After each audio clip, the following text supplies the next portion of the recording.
Major offensive operations of the armed forces of Ukraine scorch the battlefield.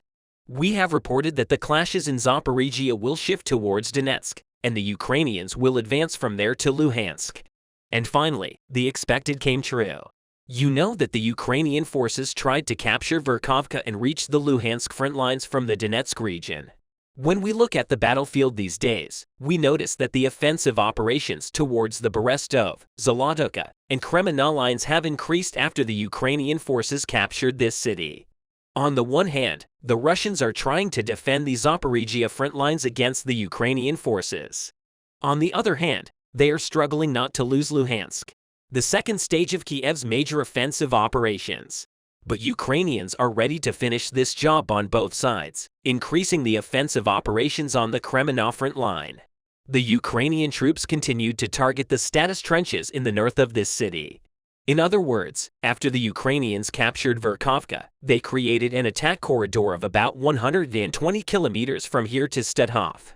With the Ukrainian forces creating this long corridor of attack, the Russians had to take a defensive position on many of Luhansk's front lines. Moscow's concern was a possible sudden Ukrainian attack. The Ukrainian armed forces met this expectation of Moscow recently and launched an incredible drone attack on the city of Stuthof, one of the most critical front lines of Luhansk. The Ukrainian defense forces destroyed the launch pad of Russian drones near the town of Svatov in the Luhansk region. The Russian military base, which was used as the start of UAV airport, was destroyed as a result of the successful operation of the 92nd Separate Motor Brigade of the Ukrainian Army. The 92nd Separate Motor Brigade used Mavic 3 and Mavic 3 drones supplied by the United 24 Initiative to destroy the Russian military base there. During the offensive operation, the soldiers of the Ukrainian Brigade discovered two SAT antennae near this airbase. Then, as you guessed, the offensive operation began once again. The Ukrainians have used their drone army to neutralize an airbase held by the Russians. It is claimed that as a result of this Ukrainian offensive, Russian soldiers were also destroyed because there were many Russian UAV operators and soldiers in this airbase used by the Russians in Stuthof. Therefore, it is thought that Russian losses are not limited to military equipment only. Artem Lasutu, head of the Luhansk Regional Military Administration, said that at the moment, the situation in the region is quite critical. Such a striking operation in the direction of Kupiansk greatly affected the Russian situation in the Luhansk region. That's because the airbase which the Ukrainian forces targeted with drones was being used by the Russians to launch airstrikes on the Luhansk front lines. Therefore, the Ukrainians succeeded in making the Luhansk airspace much more secure by neutralizing this airbase in Stuthof, which the Russians controlled. In addition, with the progress of the Russians and Ukrainians in Luhansk, the possibility of sending military shipments and reinforcements to this region from their own border lines decreased. As you know, the presence of Free Legion groups fighting for Kiev on the Russian border lines is another obstacle for Moscow.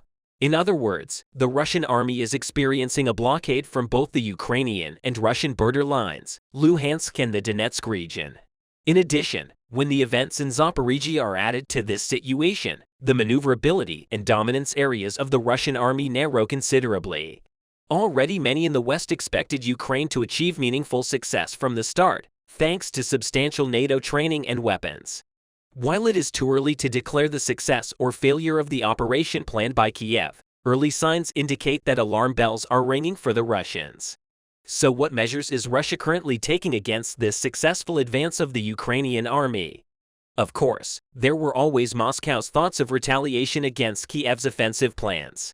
But right now, the Moscow administration does not seem to have many options to stop this advance of Kiev. The Russians are currently building only defensive fortifications as a precaution on the front lines, stretching as far as Luhansk, Donetsk, Zaporizhia, Kherson, and Crimea. But it is noteworthy that the defense structures that Russia built are almost word-for-word identical to the defense doctrine practiced by the Soviet Union during the Cold War. In fact, the Soviets used the concept of defense to repel an attack by superior enemy forces, to prevent heavy losses, to hold important areas of land, and to create the conditions for a decisive offensive. But the defensive performance is currently conducted by the Russians on the battlefield in Ukraine in no way reflect this doctrine. The first area opposite the attack force is the security zone. The task of the Russians here is to stall the Ukrainian army, to deceive them about the exact location of the real defense, to weaken the aggressors as much as possible. But we do not see an example that supports this, neither in Luhansk nor in Zaporizhia. Although Russia continues to build fortifications in these two regions, these efforts are insufficient to establish the main line of defense. Based on an analysis of the known belts in Russia's main defense zone, these fortifications are likely to have multiple bands of strongpoints, barriers with dragon's teeth, and minefields throughout, almost certainly within and between these generations.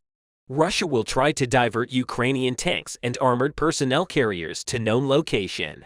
The Russians would then maneuver to hit them from the flank with direct fire from tanks and anti-tanks. It is also said that the Russians are hiding mobile armored units, probably up to battalion size, on the front lines of Luhansk, Donetsk, and Zaporizhia. These units have not yet been deployed to the field. In fact, this situation is risky for Ukrainians. Although Ukraine made significant progress in opening the Orikhiv sector in the Russian security zone within 3 days, the Ukrainian army lost a lot of mine clearance equipment in these areas over time. The minefields that the Ukrainians encountered in their primary defense areas are likely to be much denser and covered with fire. It is therefore unclear how Ukraine can penetrate multiple defense zones with current strength levels, as there are fewer engineering assets left at the moment for further progress. Kiev must send reinforcements of military equipment both to the front lines in Luhansk and to the deepest areas of Orikhiv and Velika Novosilka in Zaporizhia. As the Ukrainians continue to strive to eliminate this problem, it is likely that President Zelensky will order his troops to look for other points along the line to find a place to break through the first defensive belt. The obvious problem for Moscow is when much of the Russian defense will become a tactical task for the Ukrainian forces. Meanwhile, even the Russian lines beyond the first barrier line will come under Ukrainian fire. Ukraine's counterattack operations continued unabated. The Kiev army is trying to break through the front lines in the counterattack and liberate the lands. Intense fighting is taking place along the border of Ukraine's eastern Donetsk and southern Suffrage regions.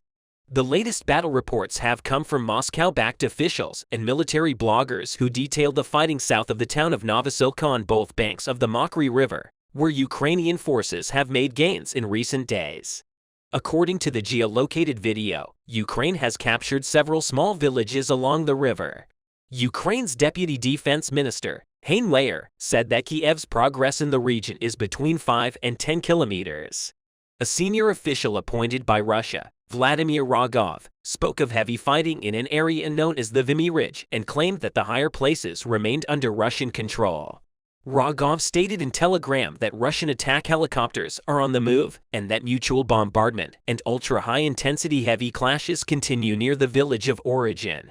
Rogov acknowledged that Ukrainian forces were holding positions on the northern and eastern outskirts of the village. According to the unofficial Russian Telegram channel, Operation Z, Russian forces are trying to repel the Ukrainian breakthrough with counterattacks. Ukrainian forces are trying to take higher ground to create conditions for progress. The aim of the Ukrainian forces is to advance towards the Russian-occupied Soyomil in Novka base.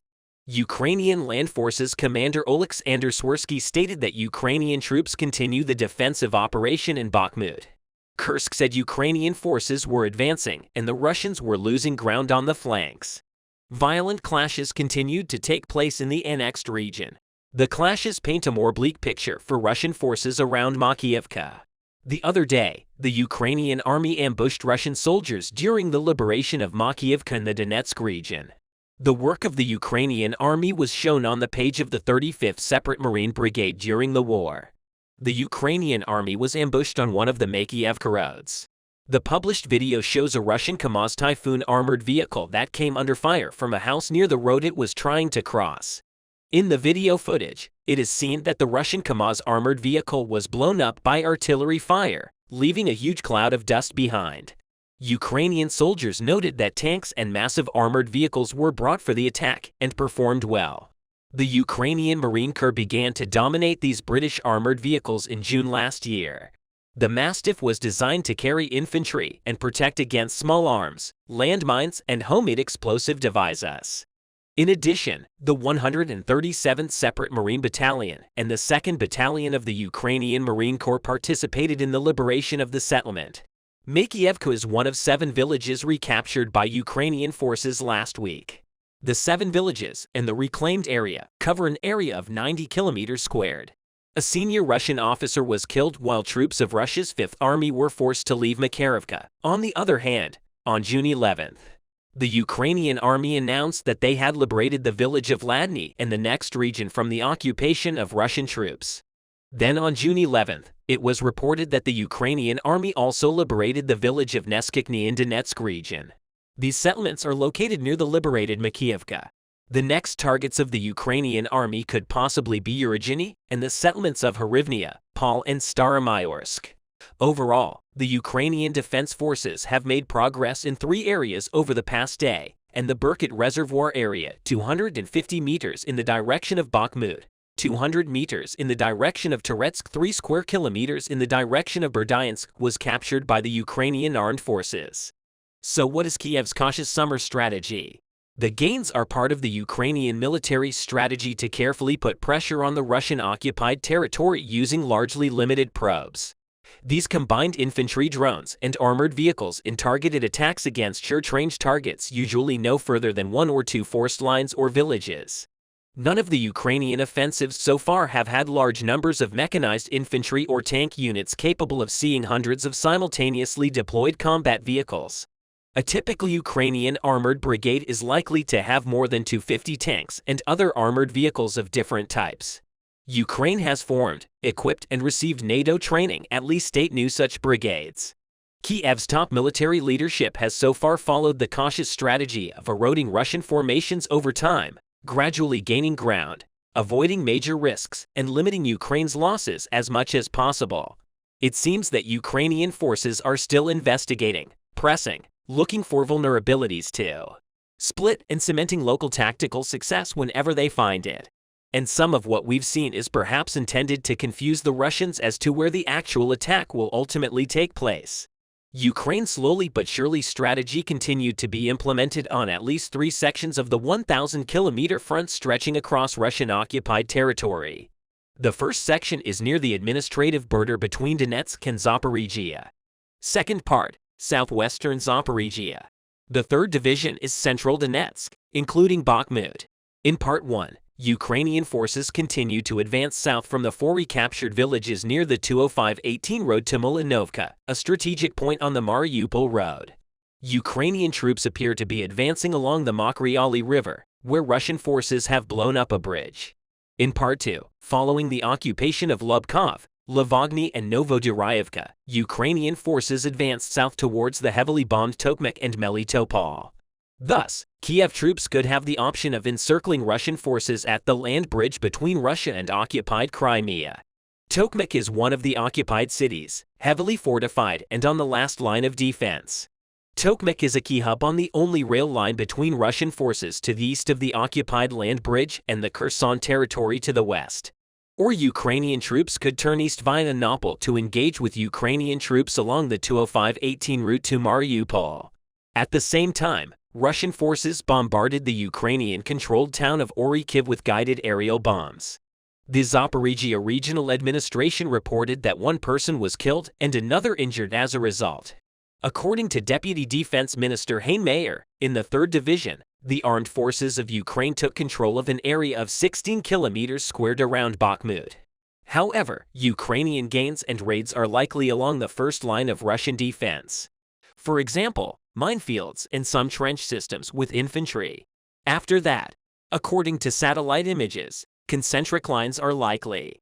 In addition, Sir Richard Barons, the former commander of the UK Joint Forces Command, said that the Russian army is building textbook defense lines. Barron said he adjusted his tactics after he withdrew from Kharkiv and Kherson regions last fall under a rapid Ukrainian offensive. In addition to the physical fortifications and defensive lines, experts noted other difficulties that the Ukrainian army may face. Barons talked about Russia's advanced ability to both counter and use drones. Also, Barons noted that Moscow has learned better to keep key assets such as the command post and ammo dumps out of artillery range.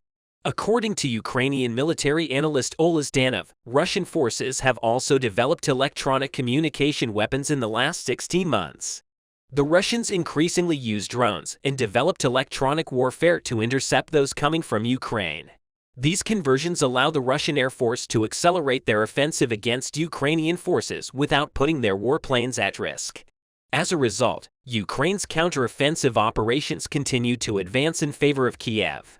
The successes of the Ukrainian armed forces on the front lines are beginning to demoralize the Moscow army. Both armies continue their efforts to improve their combat capabilities. Russian cities close to the Ukrainian border have been feeling the heat of the war for a long time. But in recent days, Ukraine's audacious attacks have reached the depths of Russia. Horrified by these attacks, Moscow cannot stop the Kiev troops on the front lines either. Troops of the Ukrainian armed forces have launched ground attacks in multiple sectors as a possible curtain lifter for Kiev's long-awaited counteroffensive. The aim of the Ukrainian armed forces was to break through the Russian lines in the weakly held sectors. Ukrainian forces engaged in heavy fighting near the village of Novokuznetsk in the southern Donbas region. 30 NATO vehicles, including German-made Leopard tanks, participated in the attack. At the same time, the 21st and 31st Mechanized Brigades, consisting of 6 mechanized and 2 tank battalions, participated in the offensive operation. Violent clashes broke out between the two. The roar of armored vehicles, the sounds of shells exploding in the soldiers' guns made the front line groan. As a result of the attacks, the Ukrainian troops gained ground in some places while the Russian troops were disappointed again. Russian troops took heavy casualties as a result of the operation. Russian casualties included more than 250 soldiers, 16 tanks, 21 armored fighting vehicles, and 3 infantry fighting vehicles. In addition to Kremlin-related information, platforms reported that German Leopard tanks were used for the first time in combat. The Leopard 2 is used by a number of European countries and is considered easier to maintain and more fuel-efficient than many other Western tanks. As it is known, about 100 Leopard 2s have been sent to Ukraine so far. It looks like these Western tanks will take a very active role in the counteroffensive. On the other hand, Kiev expressed that it's carrying out aggressive actions on the front line. The Ukrainian armed forces launched an offensive targeting the villages of Novofedorivka and Neskikny in the Donbas sector. Ukrainian units successfully bridged over the local Kotonka River. Ukraine's overall goal seems to be to seize road junctions. Russian forces are responding with artillery. The Marinko area was the front line where the battle lines had not changed effectively since the second month of the war. Ukrainian units stationed at Marinko launched a wave of artillery strikes. Counter-battery wars continue here. Long-range Ukrainian artillery attacks hit the town of Horlivka and the city of Donetsk. Fierce ground clashes were also reported around the Donbas city of Bakhmut, which was allegedly effectively captured by the Russian mercenary group Wagner in early March. Kiev troops made some advances in the city of Bakhmut in eastern Ukraine. The Ukrainian 3rd Assault Brigade has released a video showing infantry crews supported by Soviet-era tanks and Vietnamese-era M113 armored personnel carriers attacking a trench line using mass artillery fire for cover. Yevgeny Prigozhin stated that the Ukrainian troops captured part of the town of Bereka, north of Bakhmut, and flew Russian troops. On the other hand, Deputy Minister of Defense of Ukraine Anna Maliar stated that the defense operation also includes a counterattack. The Bakhmut region remains the epicenter of conflicts. Anomaly added that the Kiev troops occupied the dominant heights and reported some success. Maliar stated that Russian troops were on the defensive in the south and the southern Zaporizhia region. Russian news platforms and telegram channels reported a dramatic increase in Ukrainian artillery attacks along the battle line, including the villages of Kamenskaya and Lukyanovska. The attacks appeared to focus on a 50-kilometer-wide area of the Russian battle line and the support forces behind it. The attacks were protecting the M14 highway, an important east-west Russian supply route of about 100 kilometers. Military analysts speculated that the M14 and the coast of the Sea of Azov between the cities of Berdyansk and Melitopol would be possible targets in the event of a major Ukrainian offensive to the south. According to Russian military telegram channels, Ukrainian ground forces advanced at some points in the Zaporizhia region over the weekend, but mostly stopped. Video of Russian combat helicopters conducting night-guided missile attacks on Ukrainian armored vehicles in the Zaporizhia region has been widely shared. The pro-Russian information platform Volnyasvad reported a Ukrainian attack using heavily armored vehicles and artillery advancing south towards the Russian-controlled villages of Novogorgievka and Neskikny before being turned back, reportedly near the town of Hanapil. Russian Army drones detected BDR and M113 armored personnel carriers Max Pro and Humvee armored vehicles as they were moving towards possible attack positions. The report claimed that Russian fire destroyed a Ukrainian tank. The maximum advance of Ukrainian forces in the Zaporizhia sector is 3 kilometers. The Washington-based Institute for War Studies said in a statement. The CW stated that the Ukrainian attacks looked more like reconnaissance with probes and fire rather than a full-on massive attack in the northeastern part. Russian channels reported a wave of Ukrainian air and artillery strikes on Bilohorivka, a tactically important town that controls a crossing area on the Seversky Donetsk River. According to Russian military correspondent Boris Rosen, the Russian defenses repulsed the attack. It seems that it's only a matter of time before Ukraine's large-scale offensive will begin in the coming days before the Great Offensive. Kiev was tiring and defeating the Russians on the front lines. In addition, as we mentioned at the beginning of the video, the winds of the war are also affecting the cities of Russia. A barrage of artillery fire fell on the Belgorod region. According to the head of the Sabinsky district, the armed forces of Ukraine fired more than 70 shells from Grad in the morning on Novovolkonka and more than 15 shells from artillery in the city of Shebekino. This information was made public at the operation meeting. It was recorded that the artillery attack lasted until 8:30 in the morning. While accurate information has not yet been given about possible victims and damage from the explosions, experts are assessing and studying the scale of what happened. Such a powerful shelling is one of the most active recently. Grad. Multiple rocket launchers used for bombardment have great destructive power and can cause significant damage to civilian infrastructure and residential areas. It is not the first time that residents of cities and towns in the Belgorod region witness artillery. However, this attack was quite different from the previous ones, with its special power and the number of bullets fired. According to the head of the Shebekinsky district, military and law enforcement, as well as local authorities and first responders, continue to work to ensure the safety of the population in the bombardment area. In another development, anti-Kremlin paramilitary group, Russia's Legion for Freedom, said that Russia had shot down 2 Russian tanks with drones near the Shebekino checkpoint near the Ukrainian border. The group also destroyed an infantry fighting vehicle and a reconnaissance vehicle. Russia's Freedom Legion has previously announced that it destroyed Russian military equipment in cross-border raids. Exiled Russian politician Ilya Ponomarev, who claims to speak for the Russian Freedom Legion, said that on June 1st, fighters reached Shebekino with heavy equipment. On June 2nd, Ponomarev added that active fighting continues in the suburbs. One of the tactical goals of the anti-Kremlin partisan groups is to withdraw Russian troops from other parts of the Ukrainian front.